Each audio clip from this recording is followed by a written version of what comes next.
കോഴിക്കോട് ലഹരി വിൽപ്പന ചോദ്യം ചെയ്തതിന് ഡിവൈഎഫ്ഐ പ്രവർത്തകന് ജാതി അധിക്ഷേപവും മർദ്ദനവും. കൂരാച്ചുണ്ട് കല്ലാനോട് സ്വദേശി അഖിൽ ചന്ദ്രന് നേരെ ഇന്നലെയാണ് അതിക്രമമുണ്ടായത്. അതുൽ ഷാജി, ജിബിൻ ജോർജ് എന്നിവരെ പ്രതി ചേർത്ത് കൂരാച്ചുണ്ട് പോലീസ് കേസെടുത്തു.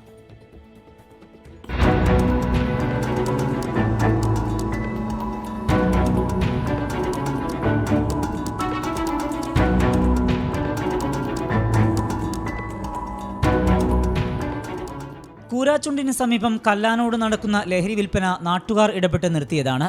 ഇതിനിടയിൽ ബുധനാഴ്ച രാത്രിയാണ് സംശയാസ്പദമായി രണ്ടുപേരെ ടൗണിൽ കാണുകയും ഡിവൈഎഫ്ഐ പ്രവർത്തകനായ അഖിൽ ചന്ദ്രൻ ഉൾപ്പെടെയുള്ളവർ ചോദ്യം ചെയ്യുകയും ചെയ്തത്. ഇതിൽ പ്രകോപിതരായ ലഹരി മാഫിയ സംഘം ഇന്നലെ വീട് കയറി ആക്രമിക്കുകയായിരുന്നു. മാതാവിനെ അസഭ്യം പറയുകയും വീട് അടിച്ചു തകർക്കാൻ ശ്രമിക്കുകയും ചെയ്തു.